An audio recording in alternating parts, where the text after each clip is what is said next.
झारखंड से खबर आ रही है। अभी अभी हमें जानकारी जो मिल रही है, झारखंड के सीएम चंपई सोरेन ने अपना इस्तीफा दे दिया है। मतलब यह कि हेमंत सोरेन अब वहां मुख्यमंत्री एक बार फिर से बनने जा रहे हैं। आज ही उन्हें विधायक दल का नेता चुन लिया गया था और चंपई सोरेन ने अपना इस्तीफा दे दिया। ये आप देख सकते हैं वहां पर जो सियासी सरगर्मी नजर आ रही है।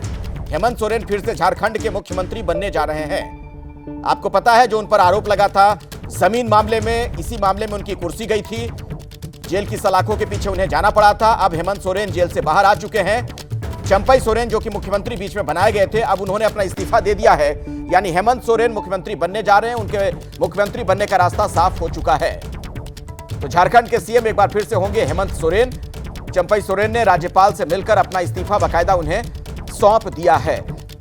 तो विनोद जी, ये तो लगभग तय था ना? वो तो जब सारी घटनाएं हम देख रहे थे, विधायक दल का नेता चुना गया तो ये तय था। नहीं, ये तो तय इसलिए भी था कि भाई हेमंत सोरेन के जेल जाने के बाद जो स्टॉप गैप अरेंजमेंट होता है उसके तहत चंपई सोरेन बनाए गए थे। वरिष्ठ मंत्री थे और उन्होंने वही भारत की तरह जब खड़ाऊं रख करके शासन किया। अब जब हेमंत सोरेन जी वापस आ गए, जमानत हो गई उनकी, तो उनको मुख्यमंत्री बनना ही बनना था। ये तो तय था, इसमें कोई मतलब ऐसी नई बात नहीं हो रही है।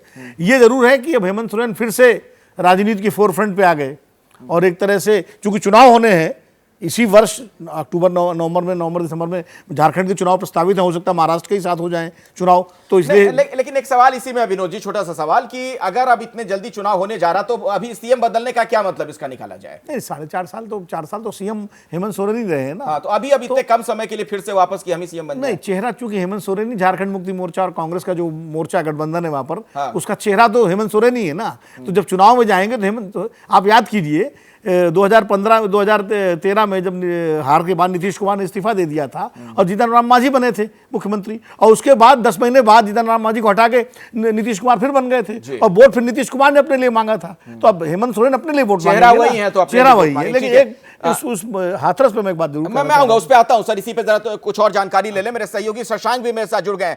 शशांक, चंपई सोरेन ने इस्तीफा दे दिया, मतलब हेमंत सोरेन अब सीएम पद की शपथ लेंगे?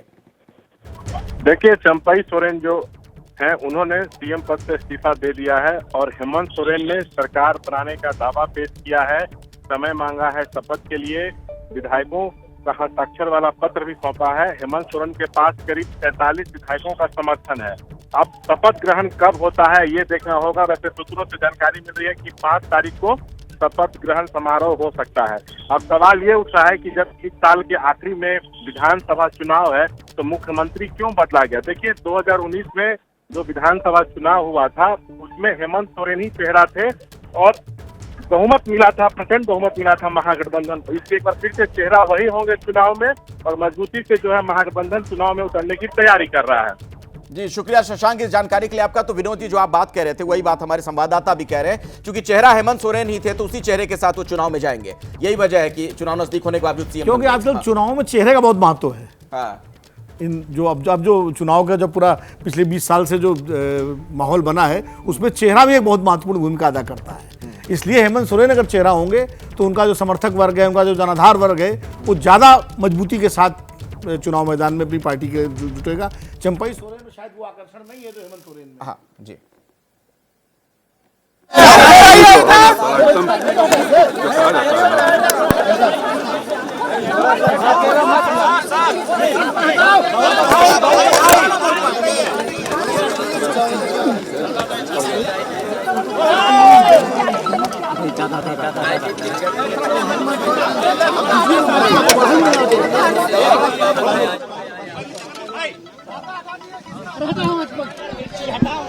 दल के अंदर जो विचार करने का निर्णय होते हैं,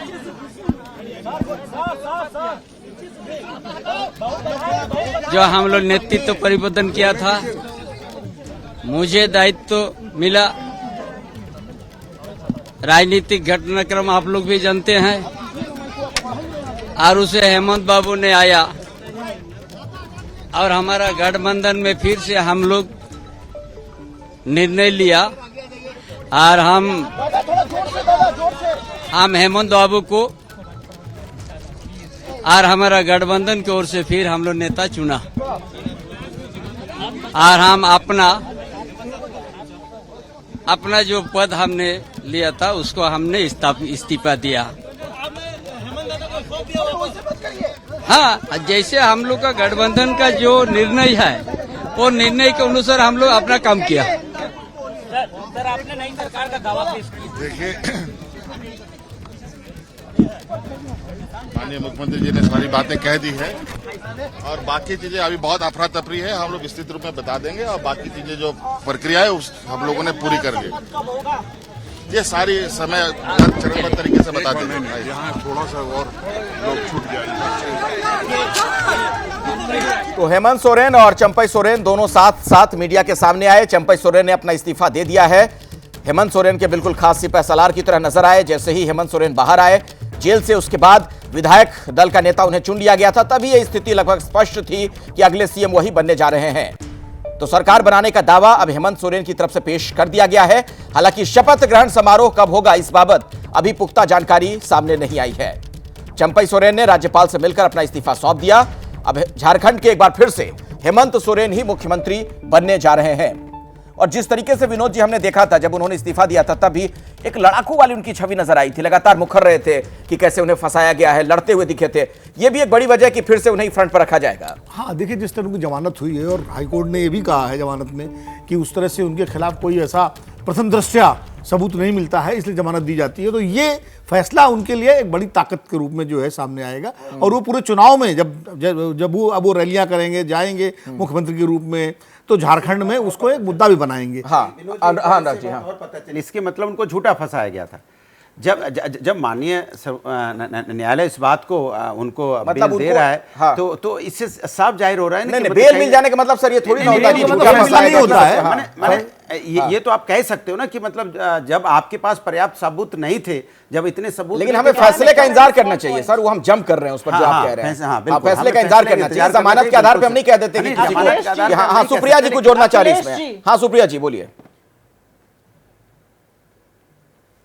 हमारे घटक दल हैं और हम झारखंड में मिलीजुली सरकार चलाते हैं, तो मैं यहां पर इस बात को पुख्ता तरीके से बोलना चाहती हूं जो अनुराग जी और विनोद जी अभी बोल रहे थे।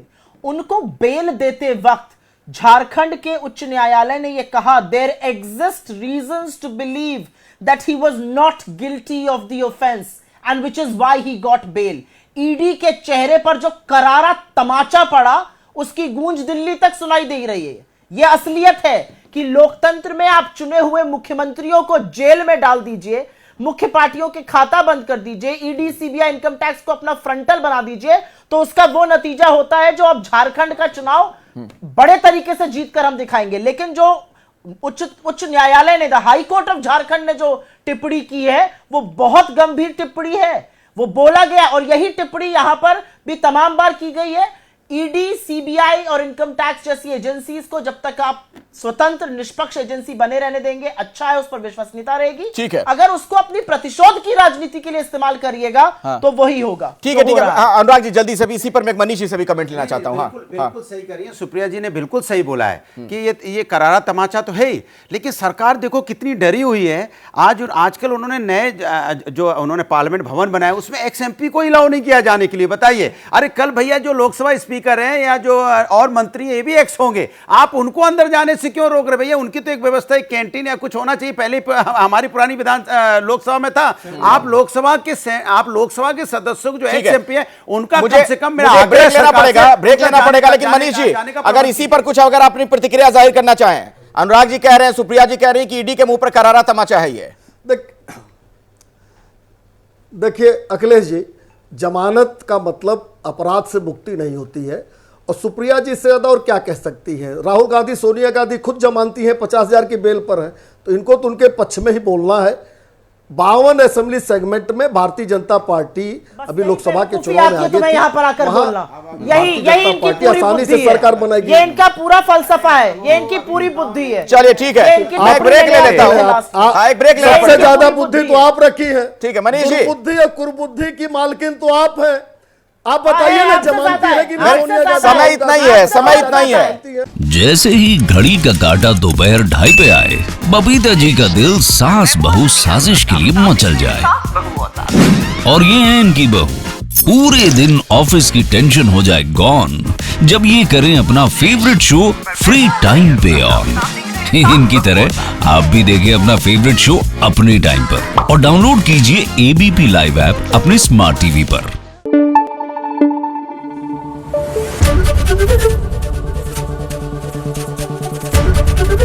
एबीपी न्यूज आपको रखे आगे।